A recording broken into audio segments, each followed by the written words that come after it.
Around this time of year, a lot of our kids kind of get stuck in school. They're tired, they shut down. So I encourage you to check out IXL to jumpstart your child's love for learning at ixl.com/Kirk. IXL is an online learning program that can be used by any student from K to 12, whether they're struggling in a particular subject or if you're homeschooling. IXL uses engaging video tutorials and positive learning games that teach your kids the way your kids learn best and to give your kids control over how they learn and what they learn about, because your kids can explore any topic in any grade level. And our kids thrive on positive feedback, and IXL consistently reinforces success. Make an impact on your child's learning. Get IXL now. Calm Parenting Podcast listeners get an exclusive 20% off an IXL membership when you sign up today at ixl.com/Kirk. So visit ixl.com/Kirk to get the most effective learning program at the best price. So Cozy Earth has solved a marriage riddle we've struggled with for years, because Mrs. Calm and I have different temperature preferences. But since we began sleeping under the heavenly softness of Cozy Earth bamboo sheets, we both have slept much better. Cozy Earth bamboo sheets and pajamas, they're luxurious, but they're also temperature regulating. So we're sleeping deeper and longer. And you can get 40% off with code CALM at cozyearth.com. Mrs. Calm was also a little jealous of my brushed bamboo pullover because it is ridiculously comfortable and it's stylish. I'm wearing it right now. So you can pair it with jeans and look great instead of frumpy. So I ordered her favorite color. I hung it on her side of the closet as a surprise. Major bonus points for me. Look, you have no idea how much joy clothes can bring when they are this comfortable. So visit cozyearth.com/calm. Use my exclusive code CALM for 40% off best-selling sheets, towels, pajamas, and more. And let Cozy Earth know you heard about them from the Calm Parenting Guy. It's cozyearth.com/calm with the code CALM for 40% off. So do you have a child who holds it together all day at school for the teachers, but then walks in the door and saves a nasty meltdown for you, right? Or maybe you have a teen or tween who at the end of the day just kind of grunts and they won't open up about anything. They just kind of shut down. And that at afternoon, evening time, right? You've been at work, right? It's been a long day. It's before dinner, so everybody's kind of tired and hungry. It's brutal. So I want to give you some ideas to stop some of that afternoon chaos on this episode of the Calm Parenting Podcast. So this podcast opening is dedicated to Candace in Australia, because she's awesome and emailed our son and said, hey, when I listen to your dad's podcast, I always giggle when he says celebratecalm.com, because the way we say calm is how you say calm, and the way we say calm is how you say calm. Could you please ask your dad to shout out to all the Australians, and when he says the website, if he could swap those words around so it sounds like he's saying it in our Australian accent. So Candace, this is Kirk Martin, founder of celebratecalm.com. You can find us at celebratecalm.com. Or if you're not Australian, celebratecalm.com. If you need help, email our son Casey, CASEY, at celebratecalm.com. And tell us about your family, what you're struggling with, ages of the kids. We get together. Sometimes we even get together and talk about it in an Australian accent. And then we will reply back to you and give you some very practical strategies, because that's our mission. It's what we do. If Casey can help you with any of our products, booking an event, email him. We're pretty easy that way. So after school, some of you are going to get a nasty meltdown from your kids. Why? Because look, for the last 143 days after school, your child's been grumpy or stressed. Why is that? Well, for many of your kids, school is really taxing, stressful, right? Even more than we realize. Just making it through the school day without a meltdown can be a really significant feat for many of your kids, which is why they often save the meltdown for you, because they've held it all day together all day long for the teachers, but then they just explode once inside the safety of your car or your home. See, for many of your kids, the processing of information is more difficult. They tend to be slower processors. If your kids struggle with dyslexia, then it's even more taxing because it's hard. So if your kids have trouble with focus and attention, just sitting still all day following directions, not really their strongest suit, right? And some of them get tired of being the last one to turn in an assignment or taking the test that makes them feel stupid. So sometimes what do your kids do? They're slower processors. They don't want to feel stupid. So they rush through their work, and then they get labeled as being sloppy or careless when they just needed some tools to process more quickly. So listen to the ADHD University program. It's filled with tips for that. Or they get overwhelmed and shut down, prompting teachers to label them as lazy. And they get to hear this wonderful gem. You know, if you would just apply yourself, by the way, one of the least motivating phrases in the world, nobody likes that one, and it just destroys your kids inside. Look, some of your kids struggle with social skills. They have something called asynchronous development, asynchronous, out of sync, right? So intellectually, they tend to be a little bit advanced, which is why they carry on great conversations with adults. That's why your kids are so good in the adult world. But emotionally and socially, sometimes they're a little bit immature, like a year or two behind, which is why they often act silly to fit in, right, in class and make other kids laugh. It's why they tend to get along better with little kids or animals. But think where their peers are, right in the middle, right? And so it makes it tough to connect with them. And that makes school more stressful. Some of your kids have sensory processing issues. They've got anxiety. And that leaves your child exhausted emotionally by the end of the day. So here's where we're going to take back control of this pivotal time of day. You haven't seen your kids all day, and this is the first interaction. And I know what you want, for your kids to get in the car and say, "Mother, it's lovely to see you. I trust that your day was splendid and fulfilling. I'd love to tell you what I learned today at school, not to mention important life lessons gained from experiences with classmates. I'm so thankful for my life." Look, you're never going to hear that, especially from your strong-willed child. You're going to get the sullen look, a meltdown, a one-word reply, and this makes you anxious, right? Look, if you ask a teenager, "Hey, how was your day?" "Fine." "Got any homework?" "Nope, did it in study hall." And now your teen just lied to you, but you kind of asked for it because you asked questions you already knew the answer to. Of course, school wasn't fun. He's never liked school. Look, if your kids don't like school, don't ask them how their day was, right? And of course he didn't do his homework. By the way, quick little thing, normal teen behavior. Please know this. They come into the kitchen without saying hi and open the fridge. They hold the door open, letting the cold air out, annoying you while looking for something to munch on. Aggravated because even though you spent $700 a week on snacks, you never have what they want in that moment. But when they finally find something, they eat it, they leave the wrapper on the kitchen counter as they disappear to their bedroom to text and Snapchat with their friends. They reappear for dinner, then ask to be excused as soon as they wolf down their food. And then you may see them again later before bed, repeating the same refrigerator scene. I'm not saying it's right. I'm saying that's very normal. So, right? Their friends are everything to them. So take the small opportunities you get to connect with them, usually when you're running them around places. So when you pick your kids up or greet them after school, what's your first question? "Hey, how was school today?" Which is followed by, "Have any homework?" Right? The two worst questions you can ask. This is driven by our own anxiety. School is important to us because we need our kids to do well in school so they can graduate, so they can get a job, so they can get a spouse, and they leave our home before they're 29. So, right? So instead you're wanting to ask like, "I didn't get any calls from the principal today, so did everything go okay? Did you make any friends? Did you talk to anybody? How did that test go?" And what our kids hear is this: "How did you perform today?"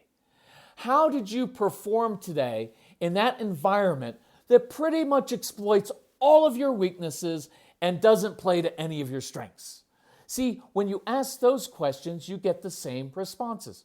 Fine, okay, nothing, and sometimes a meltdown because the day has been a blur for them. And now they run right into the buzzsaw of a crazy afternoon and evening that we as adults largely create. So I'm just going to be blunt. I know you're going to resist this at first, but I want you to think hard about it. You must have the courage to slow down your lifestyle and say no to societal pressures, especially if you have a strong-willed child, because you know there's going to be a meltdown. You know they struggle with anxiety. You know these issues are going to come up. They're going to fight with siblings. So you've got to say no to too many extracurricular activities that are just born of pressure and anxiety. Just because all the other kids and families in your neighborhood are overcommitted and stressed out doesn't mean you have to be. Moms and dads, you have a choice. You get to say no. You're the gatekeeper of your home. You decide what's important. And look, sometimes when your kids are defiant or meltdown, here's what they're really saying. I can't keep up with this pace of life that you have chosen for us. We go to school all day, then rush to piano or soccer or practice to tutoring, to therapists, to doctors. And then we've got homework and dinner and bath time and bedtime. And I never get any downtime to just play or relax without the constant pressure. I can't take it anymore. So we as parents have to have the courage to say no. Your kids can't do it. You must do it. Purposefully, intentionally, slow life down. It's got to be a conscious decision that you make daily.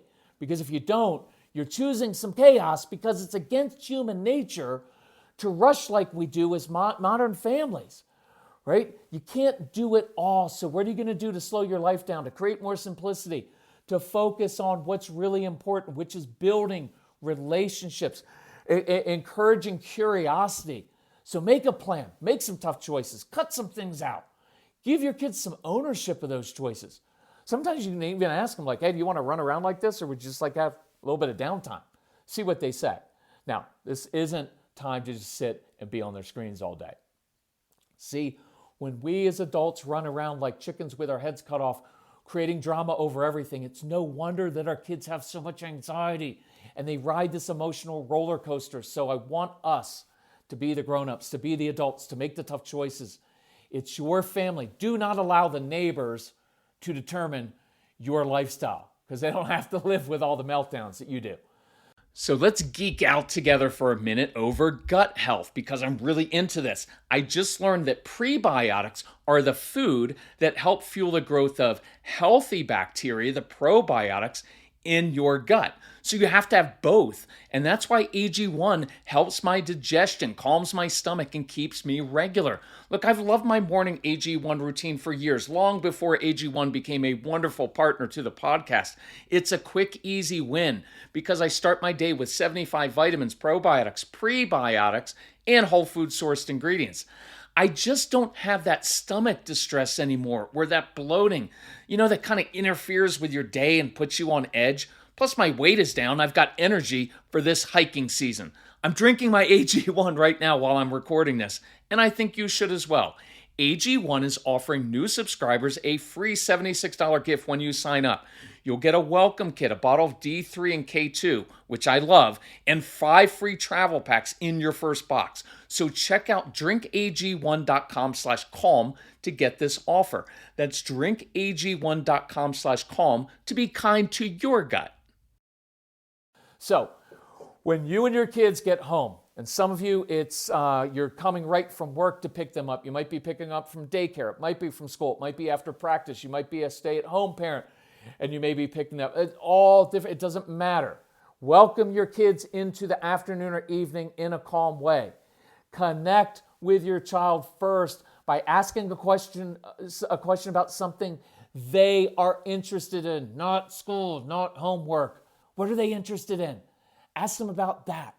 Look, some of your kids just need quiet and silence, right? And we've got to get used to some silence and let go of our own anxiety and our need to know right away how everything is. Let them listen with their headphones, earbuds to music or something they want to listen to. Don't put pressure on them to talk right away. I'd rather them open up once they feel settled than force them to talk right now. So here's a great one. Hey guys, something happened to me today at the post office, at work, at the grocery store.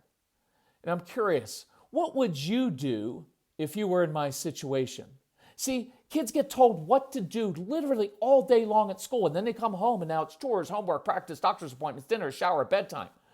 So ask them their opinion about something going on in your life, and that may get them to open up.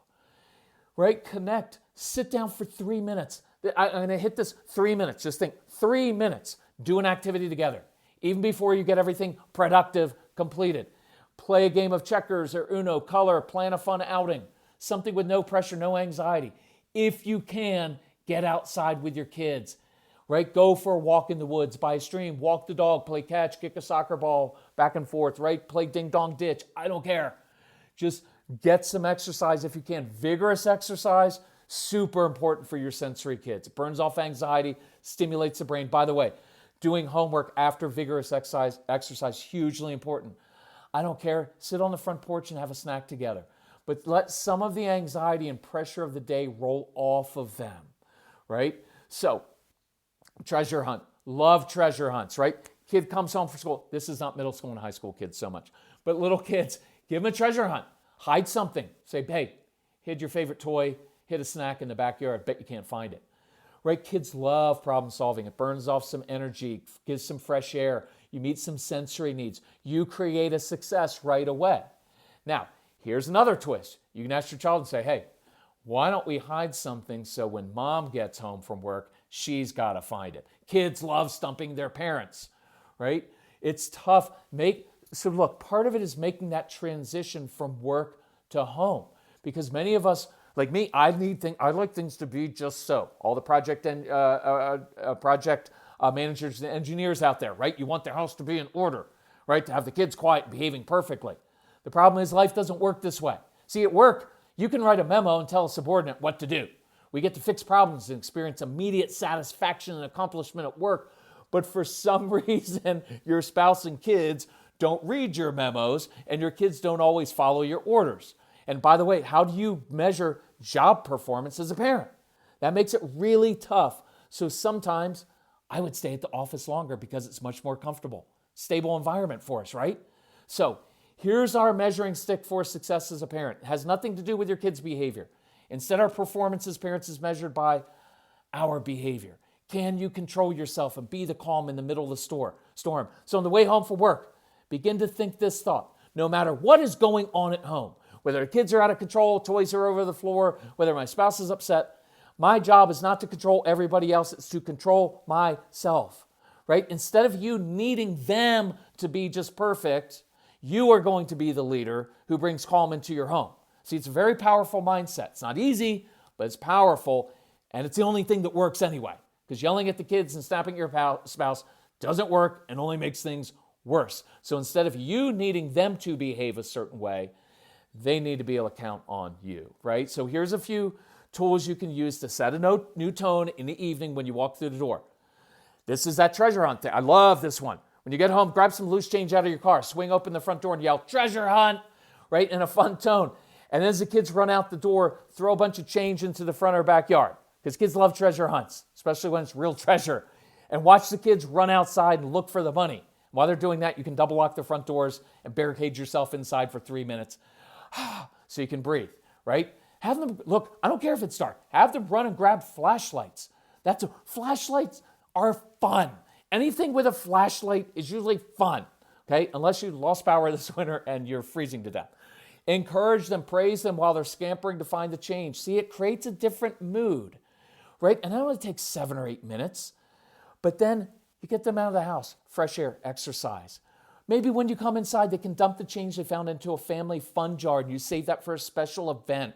Or maybe just have the strong-willed child steals it in the middle of the night. You know how that works. But you make it into something special. You change the dynamic, okay? Here's another tool. Here's another 3-minute tool. You walk through the door, walk right past the kids, and straight for your spouse. Even if you don't feel like hugging each other, hug, right? Because there's times you don't feel like hugging, because all relationships and marriage, they're difficult, right? They're supposed to be difficult. But you go and you hug, right? Because look, many of your kids are good at dividing and pitting parents against each other. But they can't do that unless you allow it. And you're sending the message that the adults in the home are united. It's a really strong message of stability. And whether this is a single parent or both parents, I want to ask 3 minutes of you during this ugly, awful evening homework, dinner preparation, running to soccer practice time of day when everybody's crabby. 3 minutes up front that may save you an hour or 4 of fighting later. So go sit in the living room. If you're spouses, sit together on the sofa. Single parent, just sit there. Talk softly, right? Especially if it's with your spouse, talk softly. See, your kids are going to be drawn to you because you're sitting and calm. They're drawn to people who are sitting because that says they aren't in trouble and that you have time and you're not going to yell at them. So picture this. It's that crazy time of day, but mom and dad, or a single mom or dad, sit on the sofa. Do you know how powerful that message is that you're sending? You're saying everything's okay in the world. The adults who are supposed to be in control are okay. They're sitting together. Instead of running around barking orders, creating unrest and chaos, you're sending a message of stability that will set the tone for the rest of the night. I guarantee you, look, sit on the floor. Try that. Build with Legos for a few minutes. Watch your kids gather around you.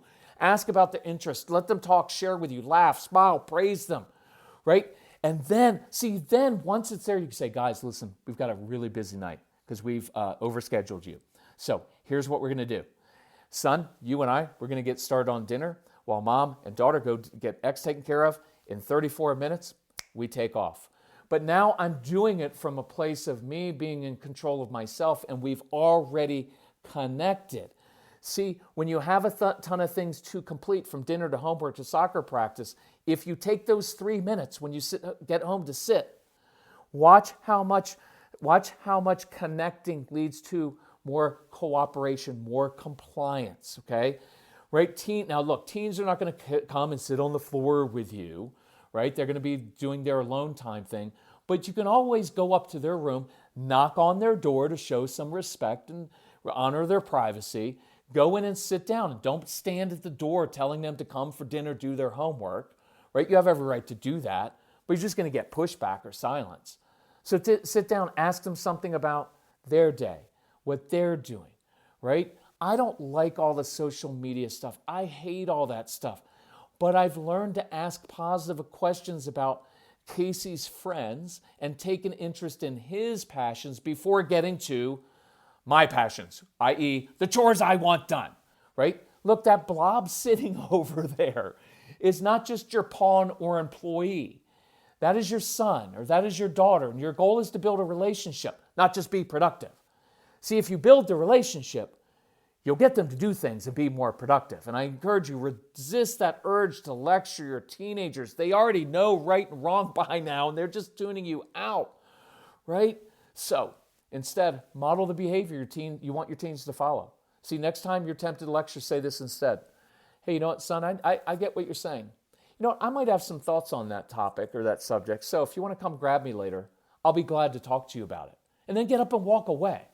Right? Because instead of dumping all of your lectures and anxiety onto them, you are now drawing them to you, right? That is a really cool thing.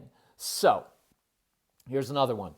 You begin to get up and say, hey, Jacob, why don't you come help me get dinner started while you tell me about that robot idea that you had, about your Call of Duty video game and why you're so good at it. Hey, Sarah, I bet your mom would like hearing about that new book you've been reading while you help her set the table. Okay, that's a little bit idealistic, but the idea is I'm going to draw them to me, and we're going to keep the connection going while you do chores, right? Because kids love that connection instead of all the chaos, and that can flow right into dinner time, into homework time, and everything else. So my question for you is, what are you going to change tomorrow, this afternoon, that will alleviate that afternoon chaos, because you have a lot of power in this situation? You can change this. So let's do this. Choose 1 or 2 action steps from this podcast and let's implement them with your kids and watch what happens. It's really cool how much power you have, not by changing your kids and getting them to listen to you all the time, but by simply changing yourself and your tone. If you need help with that, reach out to us. You can get the Get Everything package. Then you have everything that we own. A lot of parents are like, does that really have everything? I'm like, it has everything. So why do we call it the Get Everything package? And then you have everything that we've ever done. And you have all the tools, and we'll help you as you work through that, or the Calm Parenting podcast, or the No BS program. If you want to talk to me on the phone, you can do that. Or you can just email us and we'll help you, okay? Because that's what our mission is. Thank you for listening to the podcast. Thank you for subscribing to the podcast and sharing it with other people. Love you all. We know this is tough to do, man. It's really tough, but we're here to help. So thank you all. Bye-bye.